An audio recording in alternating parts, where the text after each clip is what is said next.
All right. Good evening, everybody. Welcome to Ask a Knights Live. My name is Logan Path Warden, and this is our special episode 3 redo edition. I have with me tonight Viscount Fergus McCart and Earl Giles of Red Who, two of my absolute favorite knights in the entire world, and two of my absolute favorite people in the entire world. Gentlemen, say good evening and introduce yourselves. Tell us a little bit about you. You first, Kyle. Gals Red Hugh, living out in Phoenix in Aytonville. Glad to be here. Viscount Fergus McCart, Viscount Fergus McCart, living in the West, always been in the West, and so happy to be here. This is amazing. I'm glad he screwed up the last time so I can do it again. Well, just so I can hang out with Giles, to be honest with you. Right. Hey, just because we're redoing this, doesn't get you guys off the hook for later episodes. So. Don't make promises you won't keep, son.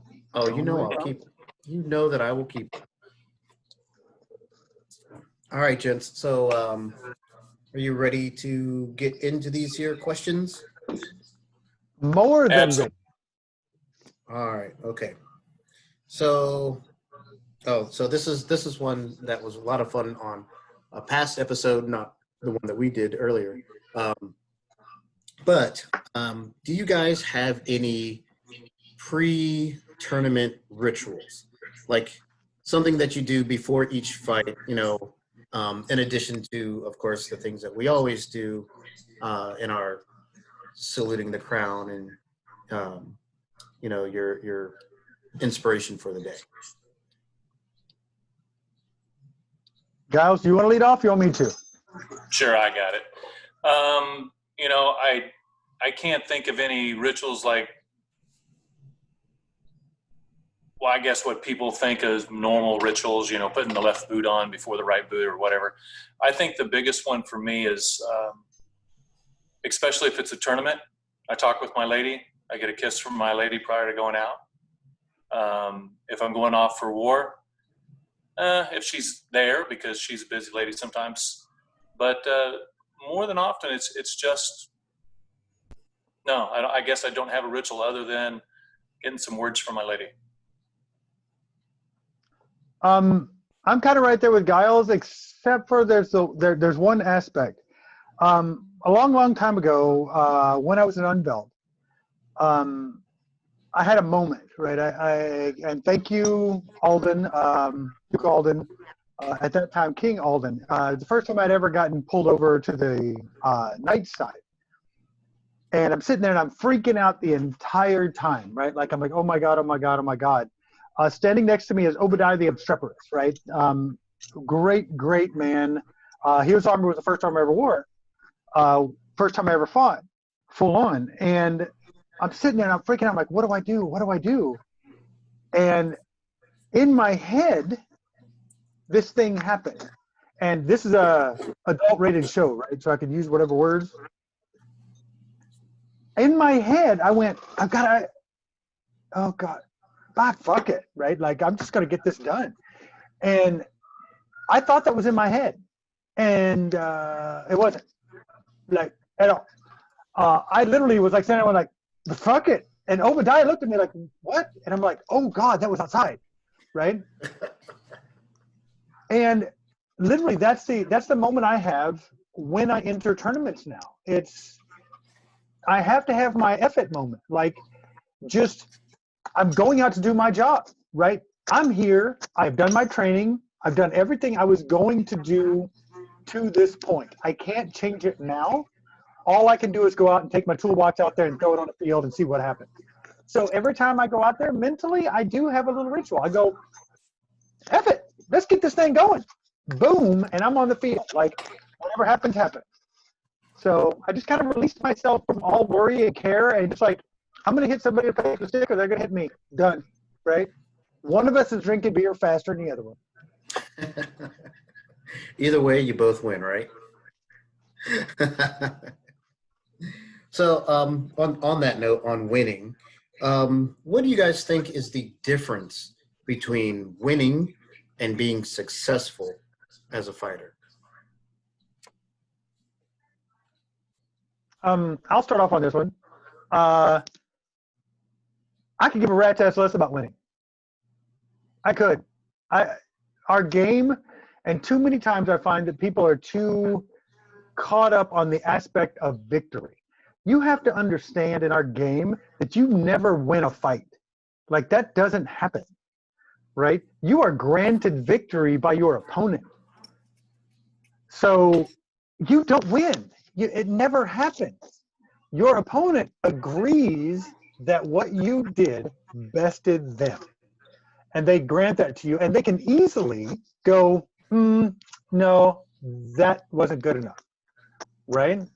So taking yourself out of that aspect, I've never won a fight in the SCA. I've been granted victory more times than I think I deserve, but I've never won a fight.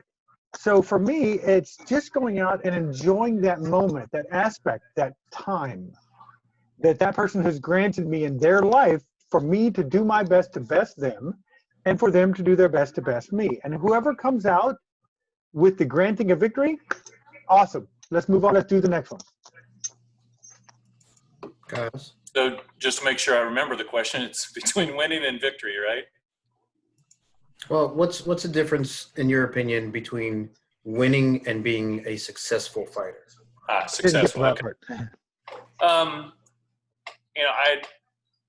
That's actually kind of hard. But winning, I think is some kind of goal that is presented to you, like Fergus was saying. Someone else is granting you and telling you that you bested me. But there's probably something as a prize or something that you get at the end, whether it be a crown or a piece of rattan. And I recently told this story that one of my very first tourneys in the SCA, I lost the tourney, but I was invited back to an after party by a knight that I respected. And I actually won the tourney in the sense that the other guy, I probably bested him 6 or 7 times. And then when he hit me once, I took it. And the knight saw that. And to me, that's both winning and a victory to me. And it kind of solidified what the SCA should be about, is just go out and do your best, and people will see that you're doing your best. And I think that was one of the pivotal moments early on in my SCA career, my very first novice tourney. Because I definitely won, because I remember that to this day. The guy that won the tourney, he got a piece of rattan. And that's what the knight said to me. Yeah, and I'm sorry, I did get a little weird in my answer, because every time I hear that term winning, it drives me crazy. I'm like, oh, God. Ooh, that's a sticking point for me. So I apologize if my answer was a little weird and out there. No, being a successful fighter, for me, comes down to anytime you walk on the field, when you leave, are you leaving better than you came? Right? If you are, 100% success. Right? Did you learn something? Did you figure something out? Did you work on it? Boom. Guess what? I don't care how the fight ended. What I care about, are you leaving better than you came? Yeah, and then for success, for me, the same thing. Did you achieve the goal that you wanted? Did you best the one person that you don't normally, win against? Did you learn something? Did you have fun? Maybe that was the goal. Did you present yourself well to the person you were fighting for? Maybe that's success. Even though you didn't win the tourney, you were successful in what you wanted to do. So maybe success is internal and the victory, the win, is external. All right, that's excellent question or answers. Thank you, gentlemen. It was an excellent question. Yes, you're right. I like that. Well, it wasn't mine. I didn't write it. I caffeinated ferret at that one. I'm like, oh my God, somebody said figure out win. I gotta go. Oh God, I love having you guys on my show. Next question for you is: after you were knighted, after you gained your accolade, you had your belt on and everything, what is something that didn't change that you thought would change? And also, what was something that did change that you thought would not change? Hmm. Yeah, I'll say answer the first part first. What was something that didn't change that you thought would change?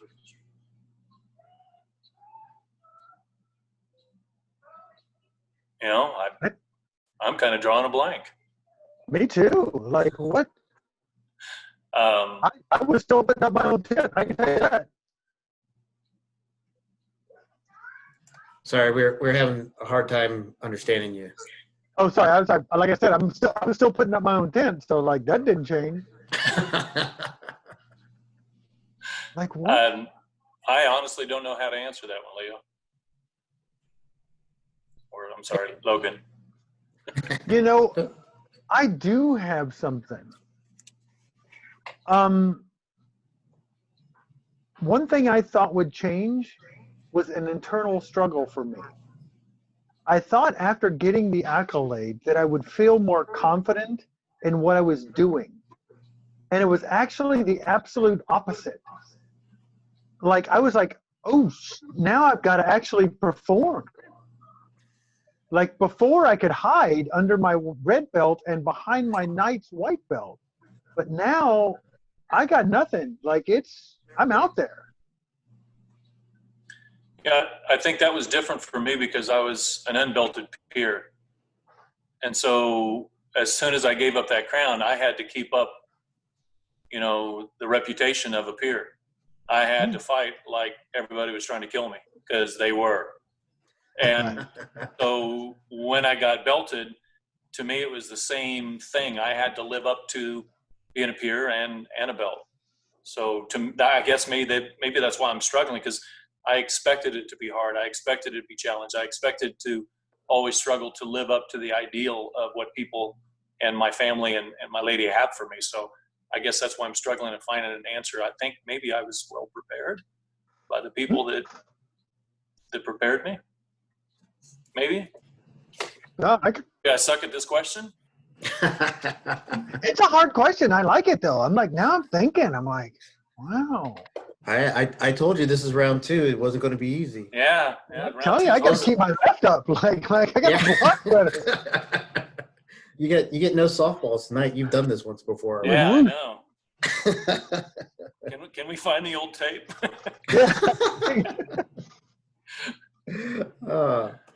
Okay, so this one is this should be an easier question, but well, hold on. What about the second part of that question now? oh, you want to go into this? Oh, okay. yeah. Okay. There are some things that changed that.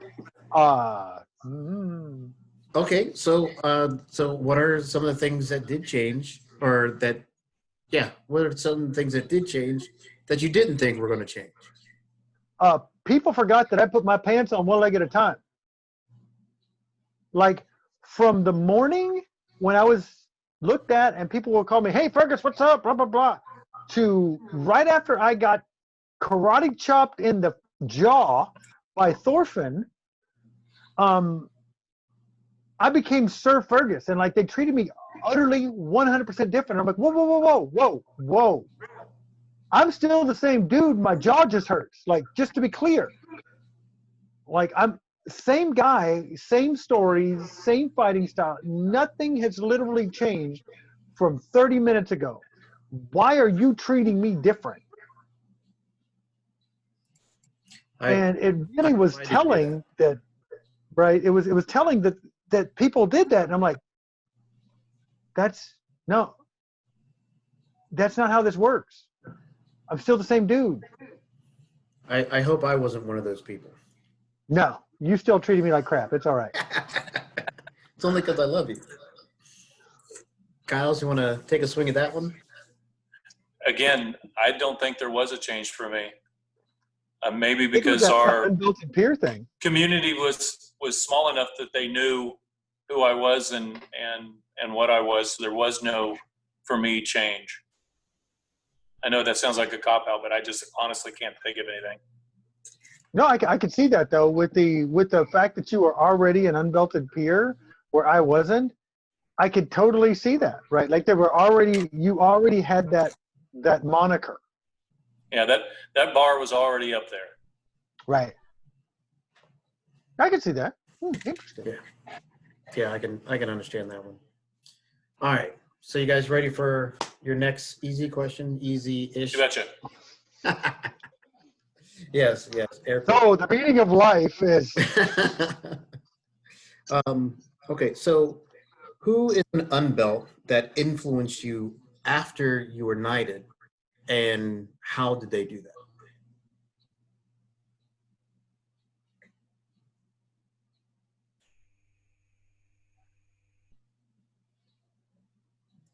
Well, I got let me think, it all of a because sudden. I got some good ones.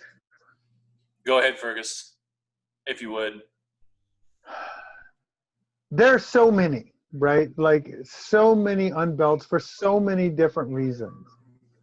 From the aspect of how they treated me, and this kind of harkens back to the previous question, how they treated me after I had gotten the accolade, to some of them that treated me how I wanted to be treated, which was similar, but then taking me and going, hey, you now have done this thing. Now you have no choice but do the right thing, right? And one of those, and I hate doing this because I love her to death, and she gets so much stuff thrown on her that I kind of feel bad. But like Araya never changed how she dealt with me. She's like, nope, I've known you since I was 13, right? You can suck it, right? I don't give a shit, right?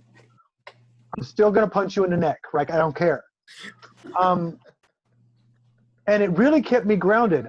Some of the unbelts, a lot of those unbelts, I now, well, okay, not a lot, but I have some of those as my squires now, in the aspect that after I got knighted, they were still like, you're still the same dude. I still want to learn from you. Can I get a belt? Right? Steiner was awesome, right? That guy, he's had, there are things that there have been ups and downs, but he's constant, right?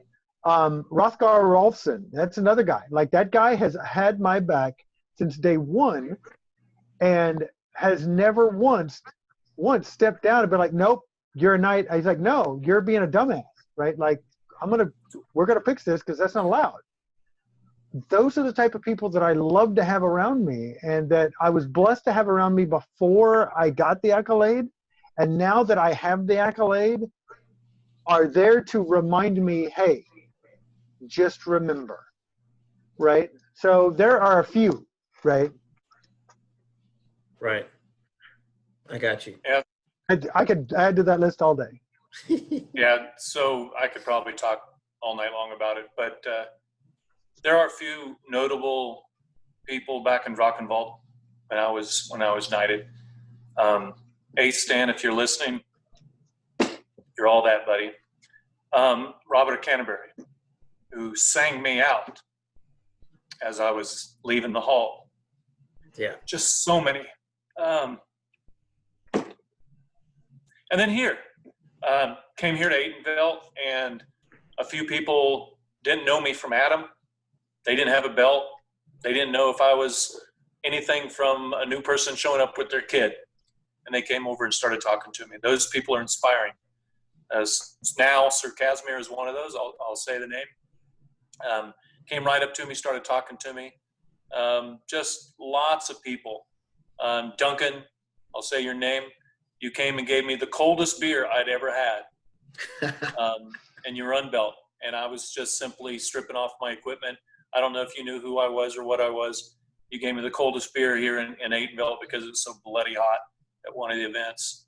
But they were unbelts at the time. So I have nothing but good to say about the unbelts in my life. And then, of course, my squire, who was also my cupbearer when I was king, who became my squire after I was knighted and got here. So several years after my knighting that we did the deed. So Elias, I know you're listening. You're one of them. But really just about everybody that helped me along my path stayed the same. They stayed the same mentors and assistants after I got knighted. Especially Eighth Stan, who's kept me grounded. He's kind of my conscience. I kind of think, what would Eighth Stan think right now, and how would he treat people? Yeah, he's a very good dude, and For those of you who don't know him, he is a member out of Talkenwald, and if we can ever get him over here for a visit, and you have the chance to meet him, then yeah, you should definitely meet him. And Robert O'Canterbury too, who Yep. he's an amazing person on so many levels. Yeah, and there's a few levels which he is amazing, which I am not allowed to say because he would not want me to. Because Exactly.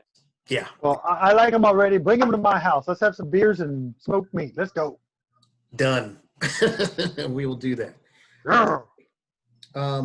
Okay, so this one is near and dear to my heart. Largesse.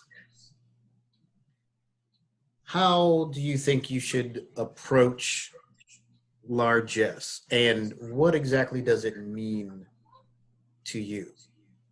Or if you can just give a definition of largesse. Fergus, if you don't mind, I can go on this one first. Give you a break here. So to me, largesse is a few things, but largesse is giving of oneself or giving of one's material goods to other people. It can be given of your service to other people. It's a gift that you're giving other people. And I think that's probably my favorite thing that I can do for other people. Logan, I know that's one of your own favorite too. Whether or not you believe it or not, you give of yourself so much. This show and all the material goods you've given me over the years, and the happiness and the smiles. But to me, I think that's one of my favorite things in the SCA is to be able to give people either memories, service, or something to make their enjoyment of the SCA or their fight, or their time on the field better. So that's my answer. I'm right there, and I completely agree with that. I, unbeknownst to me, right, have been monikered a largesse night because of, and this is not something I strove for, it's just me being me, right? If I have something, then honestly, I don't need it, right? I can get another one. If somebody else needs it, I want them to have it because I want them to be happy. I want them to enjoy exactly what they're doing. So I'm right there with Giles in the aspect that it's giving of oneself or one's material items when possible to make someone else's time or experience greater. I tend to open my house. I tend to open everything that I am for anyone that wishes to come and enjoy themselves, not at the expense of others, right? That's my one rule. So largesse is something that is near and dear to my house, near and dear to my heart. Like Logan and I were saying earlier, being raised in a mentality of giving and giving of oneself, it is what I strive to do at every moment. So that is the most important thing. That is one of the greatest things, is giving of what one can to make someone else's experience a monicum, just a minor bit better than it was when they came. Absolutely, I agree 100%. And I normally don't. I normally don't answer these questions, but yeah, 100%. I think that largesse is ridiculously important. If I have something that I don't use or I don't need anymore, and I see someone who could use that, why hang on to it? But I will admit that it is a completely selfish thing that I do because it makes me feel good. And I enjoy seeing other people having a good time from the little things that I can do. That's one of the places where I feel that I'm being a little greedy, is the fact that like the things that I do are like I love having people around to tell stories and to have fun and things like that. And I feel bad. Like Hansa, when he was king, named me one of his worthies in generosity. James Kristoff, whenever he's Prince of the Mist, named me his Knight of Generosity, right? Because of what I do. And I kind of feel bad because I'm doing it because I want those people around so that we can all have a great time. It's not like I'm going, I need to do this thing so that it's like, no, let's just all get together and have a great time, right? So I do feel a modicum of guilt when I get recognized in this way because it is partially about me. It's partially about, let's just all have a great time and I'm going to have a great time too. Yeah, it's an excuse to get a whole bunch of cool people together and have a good time. But I can't lie. It's completely greedy and on my part. Well, cool people in Logan, right? So What's that? I said a whole bunch of cool people in Logan. So Oh yeah. Oh God, I love these guys. I really do. who are you trying to convince, us or you? All right, let me pull up my next question here. All right. So, if you could go back many, many, many, many years ago, especially in your case, Fergus, to when you first started fighting, is there anything that you would tell yourself? Anything that you would you'd let yourself know?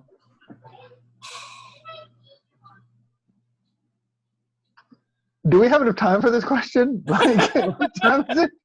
Like, how about block the fucking leg, right? Like, seriously. All right, just I'll one give you. time. All right, just because it's you, I'll give you a 2-minute time limit on this one. I'll start with this one, Giles. If you don't mind. I'm sorry, I just kind of jumped in there. To be honest, what I would tell myself is don't lie to yourself. Because I did. I did for many years. Right? I lied to myself. I told myself what I was doing was good enough. And it wasn't. Right? Be honest to yourself and know that figure out what kind of fighter you are. Which aspect are you in? Are you the guy that trains every day? Are you the guy that trains once a week? Or are you the guy that puts on his armor every other Sunday just to go out and get beat up by his friends and then go have a beer? Right? Whichever one of those you are, just be honest with yourself because it's a lot less stressful and you're going to enjoy the game a lot more. I became very resentful because I would tell myself I was one thing, but I would perform as another. And those two things never met up. And then I got angry Squire syndrome. And I was like, why am I not being knighted? And blah, blah, blah. It's because of me, right? Because I wasn't being honest. Just sit there and go, you know what? I'm just not doing the work. Or I don't feel like doing the work. Or I'm going to do the work and then do it. That's what I would tell myself. Just be honest with yourself. Stop lying to yourself and then be okay with wherever you are at that time. And then for me, the old guy who started late in the SCA, in all honesty, two things. First, I would go back in time and tell that person that started in the SCA that the SCA is about my family and not about me. I am a goal-oriented person, and I wanted to be a fighter, and I wanted to fight, and I wanted to be a fighter, and I wanted to fight, and I wanted to fight, and I wanted to fight, and I wanted to go to war, and I wanted to fight, and I wanted to fight, and that wasn't fair to my family. I would go back and slow down a bit. Now that's on the family side. I would focus more on my people and spend more time with them at events. Fighting wise, I would say be very, very, very careful with doing deep wraps, getting that shoulder way out in front of you, trying to wrap all the way around to the opposite side ass cheek. I have absolutely ruined my shoulder I'm convinced that it was caused by me. And it's been a lifetime. Think about that. A lifetime of nothing but pain, 24 hours a day, 7 days a week.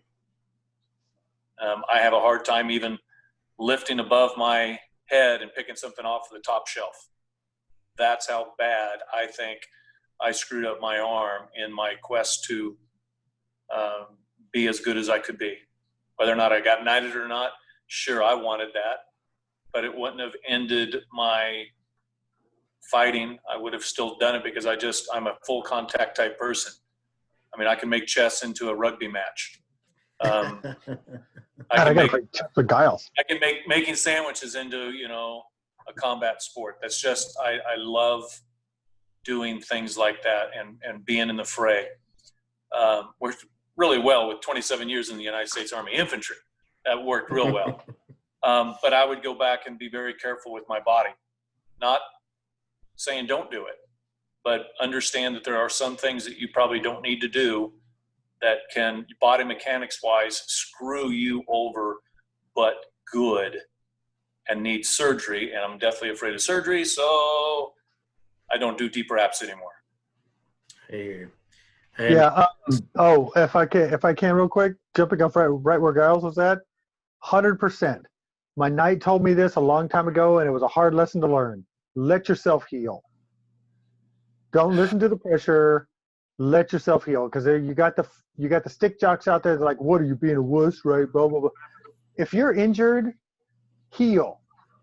My knight told me one time when I was putting on my boot after rolling my ankle so bad that the bone of my ankle touched the ground, that he looked at me and he goes, "Do you want to fight when you're my age?" I'm like, "Well, yeah." And he goes, "Well, let yourself heal then, dumbass."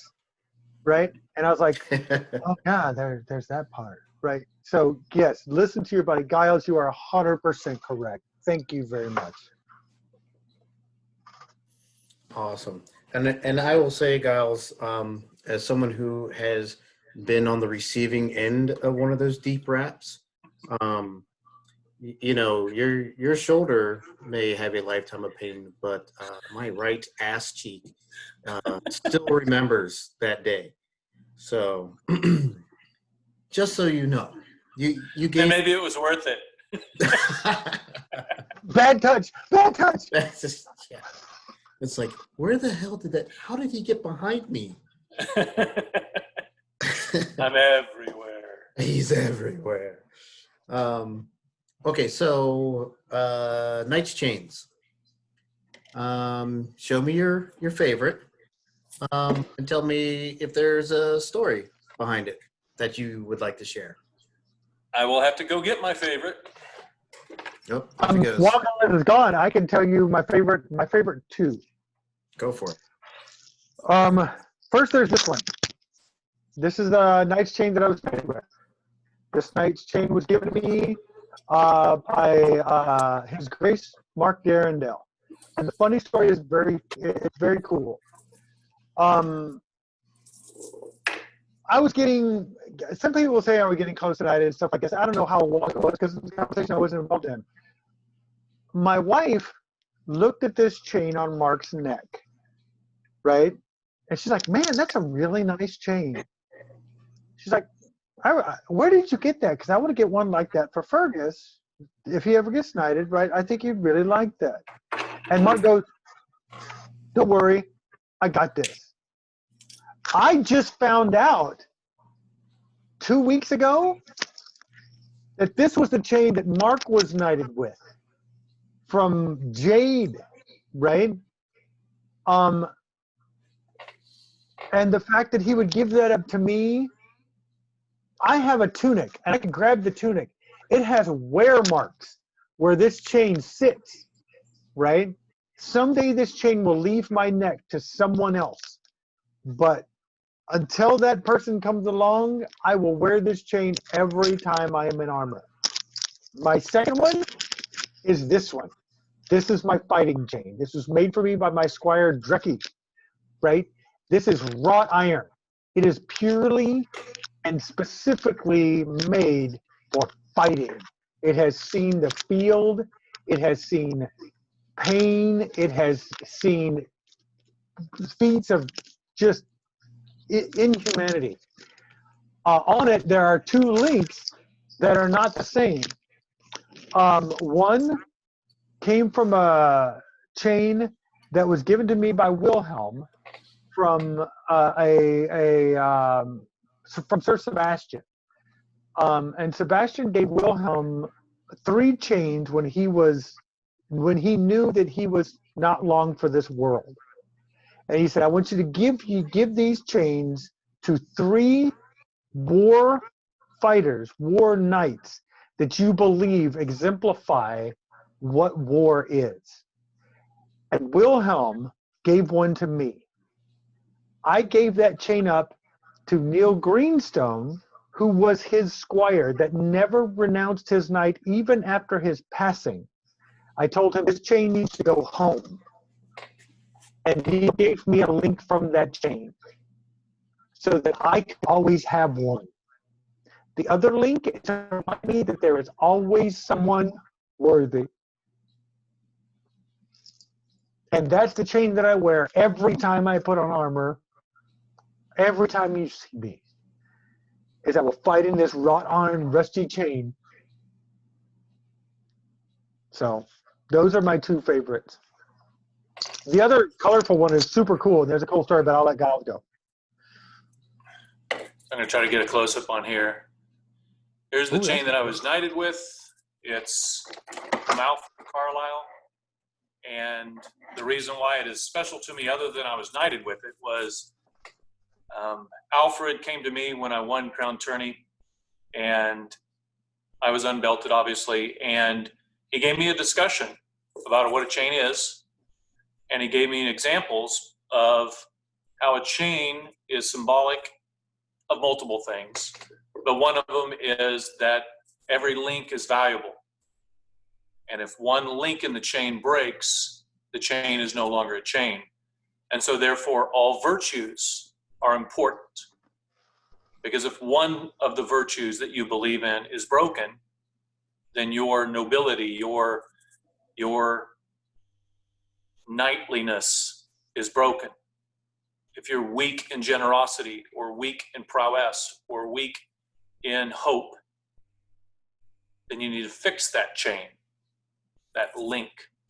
And he did it by talking to me about each virtue while rotating his chain. Now, that's not why it's so specifically important to me. What's really important is this is the only piece of regalia that Alfred's wife, who does not play the SCA, had given him. I was not That's cool. Alfred's squire. I was a man-at-arms to Richard Gilchrist. But Alfred was present in my life at times that Richard was not. And so the 2 of them developed me. And Alfred made that much of an impression on me. So the night that I was knighted, this was presented to me. And Alfred was not there, but he had sent it. The second chain is my fighting chain. And it's a simple Roderick of Mandrake Hill, but Roderick and I had a relationship when he came over to Drachenwald, and he always believed in me, Master Roderick. And he was the first one that I bought armor from in the SCA. And I always went to him, and he freely repaired everything. So the day that I got knighted, he made sure that that was sent over and given to me. And then the last one was the one I received today. And it's symbolic for obvious reasons this month, and for my children, and for the others that this represents, that I will wear it. I mistakenly had a different idea of what this chain was until recently, and that's why I'm proud to wear it tonight. That's my chains. That's awesome, gentlemen. Thank you. I know that chains and those who gift them to you, I know it's a deeply personal thing. But I also know that it's something that a lot of folks take a lot of pride in. So I appreciate you guys answering those questions. I know they can uh, push at the emotional buttons. Although I have vowed that I will not stop doing this show until I have Fergus on here and make him cry at least once. I just did. Uh, Now they're that okay. was- Fine. Funny story. Funny story. You're getting the third chain now. This chain, right? I got this chain before a lot of people started wearing the chains of multicolor for respect of pride and the like. I have to be honest, and when I tell the story, this is not a pride chain, but I fully support the idea and everything about it. And I'm lucky that that is this color. This chain, I got from my wife's grandmother, who she will openly admit hated anything male, like all men, like they needed to die. Didn't even like her own grandson, right? But me, for some reason, loved me to death, right? Like, holy crap. So at her wake, they had laid out a bunch of her old jewelry on the table. And this chain was in there. And I walked up to my wife and I'm like, hey, babe, the chain over there? That's kind of awesome. Is it possible? And my wife goes, anybody want this chain over here? Like, and everybody goes, no. And she picks it up, she hands it to me. I have worn this chain every time I was in garb since then. This is grandma's chain of honor and showing that a elderly woman that was full of fire and piss and vinegar could love somebody for just because of the fact that they loved her granddaughter. Right here. This is grandma's chain, and here to show my support for all of those that are fighting the fight. And get me to cry. Like, that's awesome. hard. Like, seriously. That's difficult, right? I know. That's an easy thing to do. Okay, so I have to dip into the comment section here really quick because one of our friends out there is asking about Spurs. He says, which are your favorite Spurs? And I believe you pronounce his name is it Neo or Neo or knee high?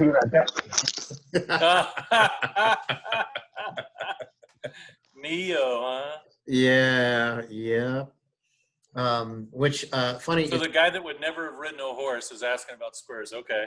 Yeah, absolutely. Oh, you'll see why in just a moment. But he was actually a guest last week. If you didn't get a chance to watch it, you should definitely go to the page, Ask the Knights Live, and watch that episode because it was really good. It was Sir Neo and Master Lash. We had a good time, and we dug into some really good questions. It was a lot of fun. Oh, okay. Fergito is back. Go for it. Did Giles already go? No, I have not. So, okay. Having an Anglo-Saxon persona the majority of the time, and sometimes very early Swedish crossover to Anglo-Saxon,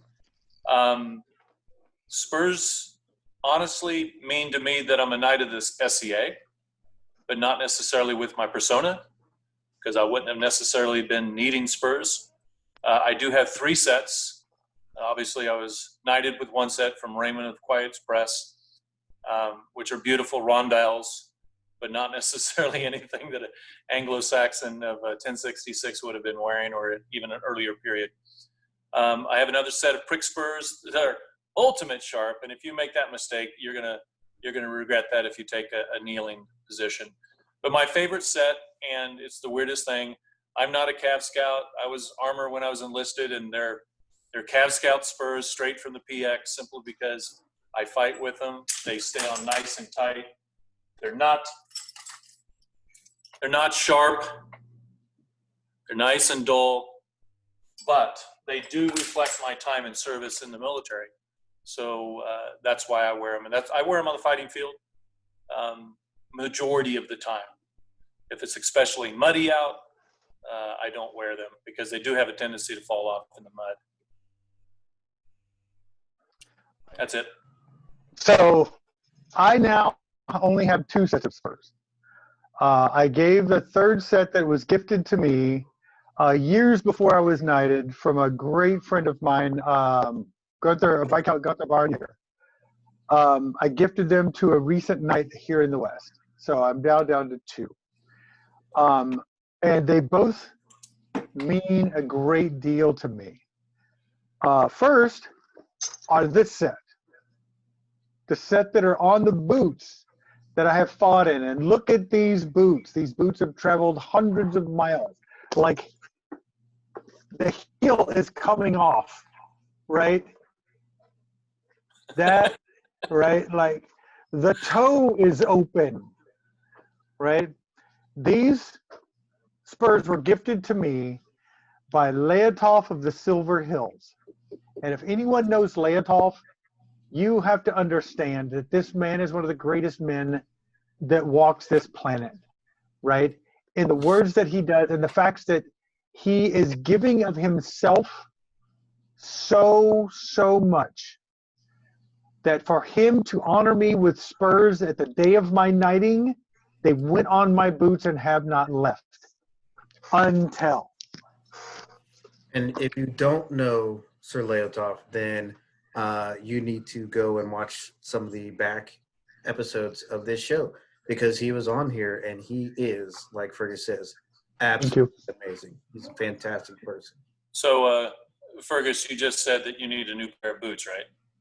Yeah, like, oh my God. And then little Mr. Neo the Pict gave me these jawbones. Sweet. I am a member of the Bone Army. Oh my gosh. Neo had given a set of spurs like this to Araya a while back. And I looked at those things and I'm like, Araya, understand that I'm going to cut your feet off to steal those spurs. I will. I don't care, right? Like, those are the coolest things. I have to have it. She goes, oh my God, check this out, right? Because it's what she does. I'm like, those are cool. What's somebody got to do to get a set of them? Apparently, she ran off to Neo and was like, hey, Neo.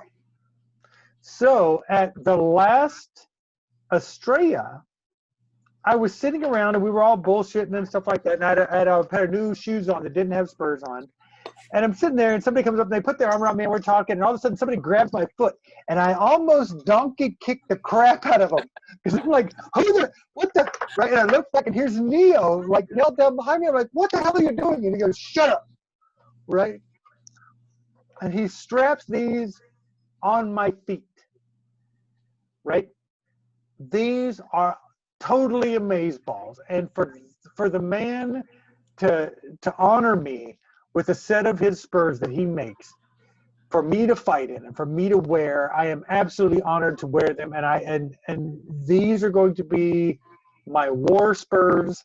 I will wear them in war. And with the caveat that, yes, Neo, I know, I remember, when you call the Bone Army, I will be there. Sweet. Oh, man, that sounds like a devil's deal right there. Oh, man. Seriously, I almost donkey kicked him in the face. And Neo, he's kind of built, but if I'd have kicked him in the face, he'd have known it, right? It's true. All right, gentlemen, we are down to our last 15 minutes. We even started early, and we're already burning up this time. This is awesome. Let's do this thing, man. It's awesome. Let's go. All right, so I'm going to ask you one more question, and then I'm going to give, while you guys are answering this question, I want to give the folks who are in the chat room a chance to throw some questions out there. So while you guys are answering this question, I'll those and see if I can pull something good out of there. Although I will say this, Master Lash suggested that we play a drinking game where we drink every time Fergus cries, but we would all be wrecked. Yeah, like that's called alcoholism. Alcoholism. Oh, Fergus, you know that I love you. And so does everybody else. That's why we give you so much shit. Okay, so Yeah, but y'all don't have no taste. You got bad pickers. God. yeah, I know, right? So, so here's the question I'm going to throw out. You guys in the chat room, you get working on those questions yourself, and we'll see who wins the question pick off here. All right. So, what part of your fighting are you trying to improve right now? Like fighting style, armor, appearance. What is it? Yes. Giles, do you want to go first? Or something else? Oh, I think mine's pretty straightforward and simple. I'm so broken. I'm down to using a two-handed axe, which is obviously part of my persona also. And I had a wonderful time at Eaton Belt at the war practices. Sorry I couldn't attend Estrella. But I got rejuvenated by using that Dane axe, so much so that I am going to, and Squire, you're going to be very happy with this, I'm going to make a one-handed axe also, just to see how it works. It'll keep me from hopefully doing deep wraps and continuing to break up my shoulder. But I had a wonderful time with the Dane axe, and I really, really, really, really, really, really needed it because thinking about using a sword and shield again was just hurting my arm just thinking about it. So Dane axe and maybe a single-handed axe for fun. That's what I'm working on now. It's like we're twinsies. Cool. Didn't even know it. I'm working on upgrading my armor some, stuff like this. I've got some really nice greaves and things like that because, you know, being the largesse knight, I got to look the part, right? Damn it, people telling me I got to look nice. But just like Kyle said, I fight with a broken spear and sword because I got a bum shoulder, and I enjoy it, right? But I'm a caffeinated ferret. Like, seriously, that's the whole fighting style. It's just be angry and annoyed and bite people in the face. Like, seriously. So for years, I've always wanted to fight with a Dane axe. I've always wanted to. It's on my device, for Christ's sake, and I haven't, right? So I figured during this time, I'm going to pick up a Dane axe. I'm going to figure it out, or I'm going to die trying. And thanks to Viscount Takeshi and Duke Mark, I've picked up a lot, and I've really fallen in love with the concept of Dane axe fighting and axe fighting. So I've made the commitment to myself and everyone that is around. In crown tournaments, I'm going to fight broken spear and sword because that is my main style, and I have yet to reign as king in the West. In cornet tournaments, I'm going to cleave every single human being in half with an axe. Understand, this will happen, right? I am loving this thing, like the motion and the movement and how it's flowing is just amazing. And Giles, we should talk about this afterwards. Oh my God, I'm not saying I've cracked the major code, but holy crap, I figured out that both of my hands can be on the same shaft, no funny jokes, and know what they're doing, right? Like, it's happening. And I'm like, oh, holy, like, I could really do this thing? Like, oh, my pal has this giant radial tire on it. And the first time I actually threw a shot at speed, or close to speed with the proper mechanics, I caved in a radial tire to the post. I'm like, I should not do that to my friends. Like, that's assault. There's no, like, you understand? It's not cool. So, Giles, you, me, next time we get together, I will stand next to you on the field with my axe, and we will cleave human beings to the ground. I'll drink to that. Here, here. Because I want you to know how much restraint. And I have a hand axe too. Yes. Yeah, I want you to know how much restraint it took for me not to jump in on that two hands on the shaft comment. I know. I saw it. All right. So we've got actually several versions of the same question. Cool. I will go with the original one from Nick Baird. He says, "What do you hope will be the same when we all come back, and what do you hope will change?"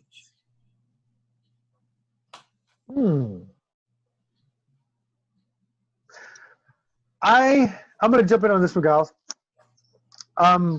What I hope is going to be the same is across the board in the SCA, because everybody has to understand that I was raised in the Deep South, right? And not in the nice part of the Deep South, right? And I'm not going to get deep into that, but let's just say that my dad wasn't the greatest person in the world. I love him to death, but he came from a place that wasn't good. I would hope that the thing that would stay the same is our acceptance of people, our acceptance of what makes you happy.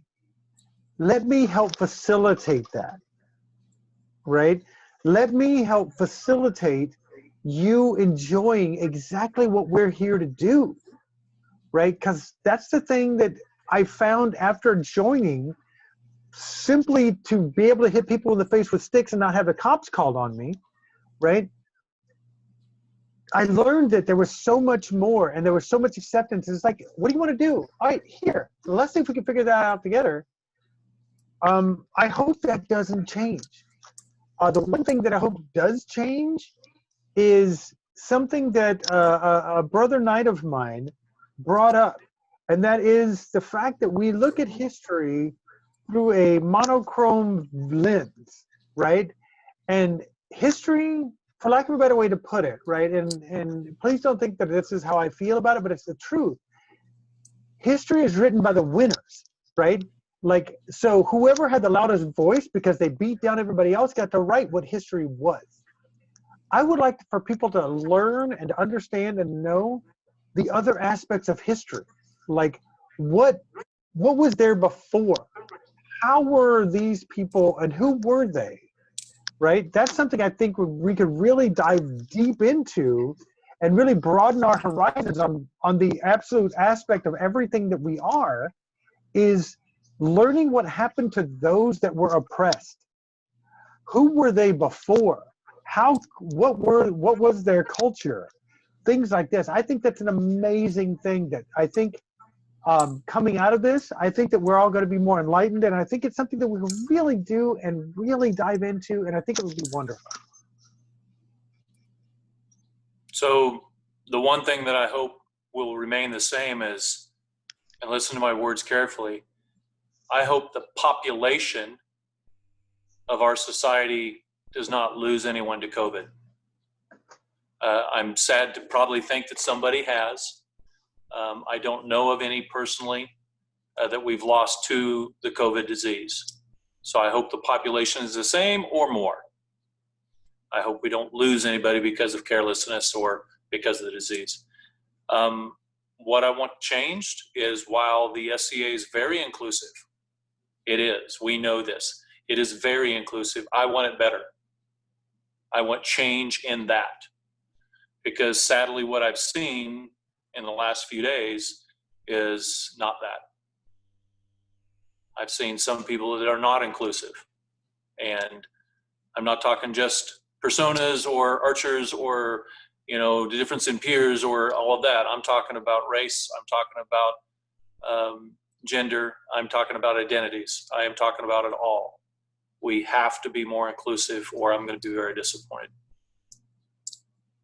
And know that I will stand on that rock, and I will fight for that 100%. And I think Giles is right there with me, and I think many of us are. Is the fact that, and I'm sorry to speak for you, Giles, but know this: I don't put my chains on. I don't put this multicolored chain on. I'm not going to put my black chain on for anything other than the fact that understand that it means 100%. And I came from a place that was not great, and I got better. And if you choose to be bad, understand I will support your ability to have your First Amendment right, but at the same aspect, if you get punched in the mouth, that's on you, right? So I'm going to fight the fight. for inclusivity for everyone. Thank you, Giles. Hey, Giles, what was it that you said about the First Amendment right earlier? I don't want to paraphrase it.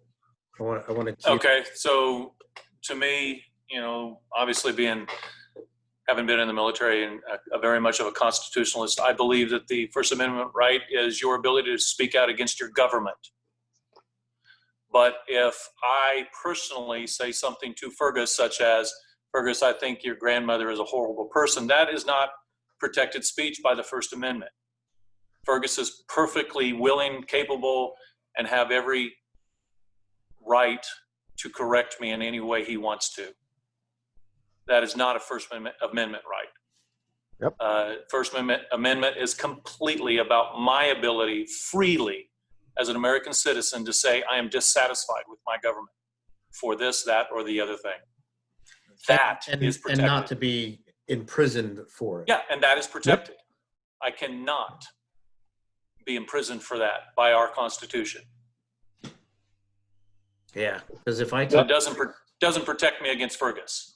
Yeah, but she was hungry, like I said before. She was hungry. If I told Fergus that his grandmother's collard greens suck ass, whoa, and he smacks me in the mouth, then that's on me. Yep. That's some good collard greens. I'm just saying. Sorry, Fergus and I are both from the South, and we have these discussions from time to time. Oh, goodness gracious. Well, we got 5 minutes. Let me see if I got any more. Let's do another one. Hell, I'm ready, right? Like, I'm 4 beers in, and I'm a 2-beer drinker now, right? Like, I ain't 400 pounds no more. I had a beautiful beer princess come in and give me a beer that nobody saw, right? Like, I had a spear contest coming, or I'm sorry. What? Go ahead. I thought I was interrupting you. Not me. I had a Spurs contest come in and hand me my Spurs as we were talking about them. So it's like, you need these here. Well, you know that we both love your lovely wife. Absolutely. Oh my God, she's amazeballs. Anybody that would sit up to me until 4 o'clock in the morning talking about stamping, she's got the patience of a god. Like, seriously. I was like, so you just put paint on it? And she's like, yeah. I'm like, so you just dip it? Yeah. Like, how do I say yeah simpler, right? Yeah, I was there for that. I had to go to bed. That was amazing, right? Like, let's see. What do we got here? Wow, really? Nobody else has any questions? But by the way, Nick Baird, Black Wolf, good question. Good question, man. I like that. That was very Nobody very else good said question. that, but Nick got. Yeah, last. Well, then here, I'm going to jump out there. I'm going to say it. Just so we're clear, I don't care if you're in the West Kingdom. I don't care where you're at. If you have any questions or anything else like that, one, you're going to learn about something from Fergus very simply. One, I don't hold my punches, and if I look at you and say, "Do you want the truth, or you want me to lie to you?" Trust me. If you say lie to me, I'll lie to you all day. If you say the truth, buckle up. Ask any questions you want, right? I'm going to tell you, right? I'm not here to hide stuff. I'm here because I want you to enjoy yourself. And I don't want you to go along trying to figure stuff out and stuff like that. A lot of these questions have already been asked. They've already been figured out. And I'm willing to answer any of them. So after this, if you have any questions, hit me up on Facebook, whatever. We can have a long, drawn-out conversations because I love the sound of my voice, right? So seriously, right? Anything. All right, so we got a few more questions sent in, and they're all really good ones, but we don't have time to get deep into them.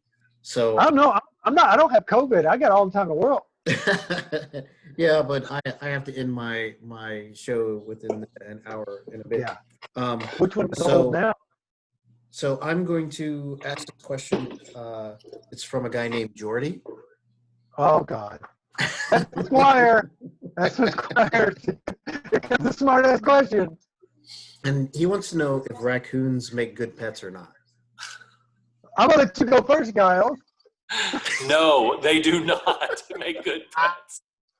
The only raccoons I ever knew of were wild ones. I've never had tame ones. So from my foxhole or from my, yeah, so no. The only ones I saw were absolutely pissed off. Apparently, this is Fergus. the only place where Giles and I disagree.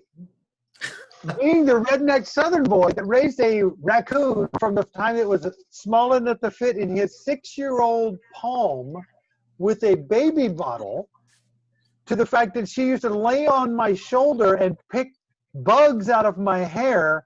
Yes, come to an event, I'll tell you the whole story.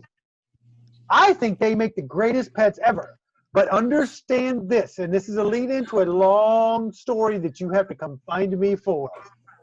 The rule of life is simple. Forget the whole Lamentations of the Women and Conan crap. Here's how it works. Don't F with stuff that has a thumb. Like, seriously, don't, because you'll get effed up. Like, if it's got a thumb, don't screw with it, because it's over, right? Like, if it can grab you, it's out. Don't. Like, no. Like, please, God. Hey, Fergus, just to redeem myself, you may have raised raccoons, but I had a coyote when I was a kid. So Really?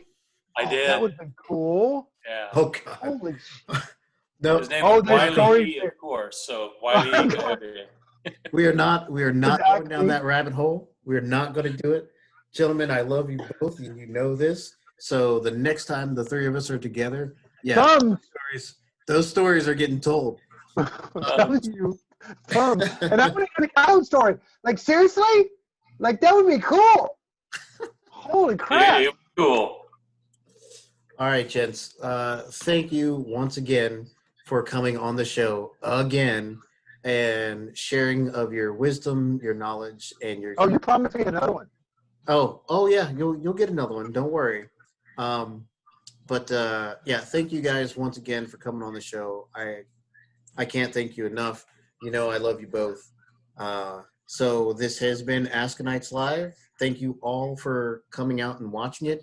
If you haven't already, go to the Facebook page, like it so that you get continuous updates. I've got, in the next 2 days, we have 2 more episodes coming up. How about that? Right? You get your regular episode tomorrow with Sir Robert and Sir Keen DeLacy. Robert is the ultimate knight, by the way. Yeah, Just to be yeah. clear. Robert of Woodbridge and Keen DeLacy, 2 awesome folks. And then on Friday, we're doing a special edition of Ask the Knights Live. Well, it's a show hosted, I would say, by Ask the Knights Live, because we have Count Cito, and we also have Lord Stelios, who are going to join me, and we are going to be talking about not only what it's like to be a person of color in the SCA, but what it's like to be a person of color in the United States. The 3 of us have gotten lots of questions from friends over the past week or 2, as you guys may have thought would happen. And so we thought it would be a good idea to go ahead and do a show and let you guys ask these questions and tell you the things that you want to know. So please join us tomorrow. Join us on Friday. I can't wait to see you guys. I hope you guys are enjoying yourselves. Like and share the page as much as possible, and we'll see you again tomorrow. Good night. Logan, thank you very much. This is amazing. Thank you, Logan. Amazing. Pleasure. We're going to You stand guys- on that bridge together, brother. Let's make sure nobody crosses it. All right, you guys stick Absolutely. around for just a second. We'll see the rest of you tomorrow night. Bye, y'all. Night. Any questions? Hit me up. I'm here. All right, give me one more